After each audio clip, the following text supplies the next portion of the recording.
the second commandment. All right, let's go to Exodus chapter 20. Now you got to understand what's going on in Exodus chapter 20 is the beginning of the covenant or the contract that the Lord made with our forefathers, or made with the Hebrew forefathers, the people out there in the wilderness with Moses that were led out of Egypt all those many years ago. They received a contract that starts here in Exodus chapter 20, and it goes on all the way through a certain portion of chapter 24.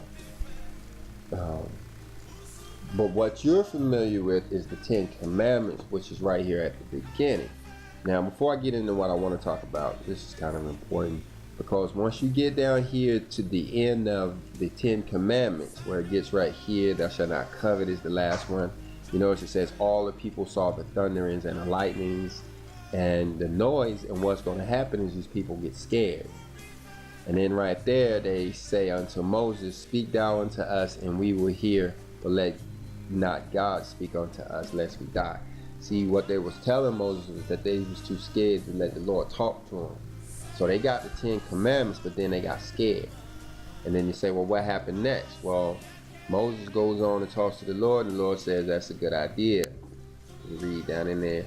And the Lord said unto Moses, thou shalt say unto the children of Israel, ye have seen that I have talked with you from heaven. Okay, so now Moses gets the message and goes back and has to tell them for 40 years. He teaches them the rest of the covenant. So my point is that you understand the Ten Commandments, but that's only the beginning.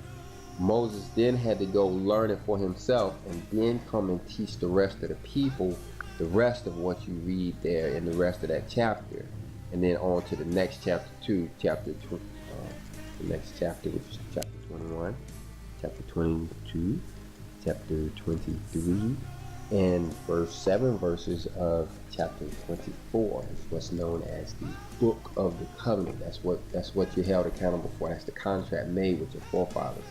That's what you're held responsible for. You say black people are cursed, that's why you cursed.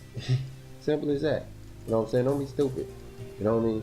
You know why you are cursed, okay? If you know why you're cursing, you continue to do such. The question then becomes, do you really want to be cursed? Do you like eating cursey? Kind of thing. But let's get on with it. Look at the second commandment. Okay, the first one says, thou shalt have no other gods before me. But then the second one says, thou shalt not make unto thee any graven image or any likeness of anything that is in heaven above, or that is in the earth beneath, or that is in the water under the earth. And this is the one I wanted to talk about. Let's look at that really closely. This is chapter 20, verse 4 of the book of Exodus. It says, thou shalt not make. Okay, now we can go get the Hebrew out and look at the word make. And we may, but we want to try to keep this short. Unto thee any graven image. Now, graven image is what you get on your coin. Or any likeness. Now, a likeness is more than just a coin, because you get a likeness with a picture or a statue or that kind of thing. Of anything that is in heaven above, that's talking about planets, stars, moons. He don't want you making a picture or taking a picture of it or drawing a picture of any moon or anything like that. Of a star, a cloud, or that is in the earth, okay, which includes this whole atmosphere. So that includes your clouds, and that includes your birds, and that includes, praise the Lord, y'all. We're talking about the second commandment.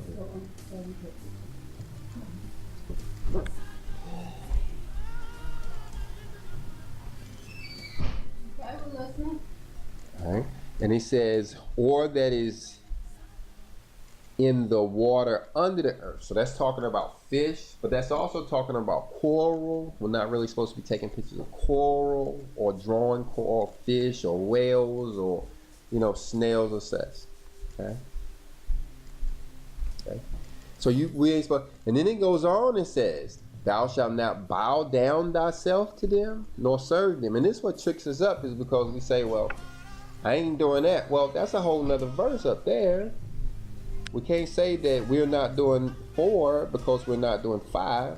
I don't bow down to it, therefore I'm not making an image. There you are. Every time you take a picture, every time you take a selfie, you're taking a picture of yourself. Now, if you're taking a picture of an inanimate object like a bridge or a truck, then it doesn't fit in here, because that's any likeness of anything that is above or on earth. He's talking about the stuff that he's created. But now we take a picture of people and birds and trees, and we like to take pictures of our dogs and all that kind of stuff, and that's the kind of stuff that's harming it. So I just want to just give a little shout out here, and give a little shout out to the law and say this is why we're cursed. Everybody's recognizing that we are the chosen people and that we are under a curse, and it's like we're waking up to this. Well, wake up to the fact that it ain't magic.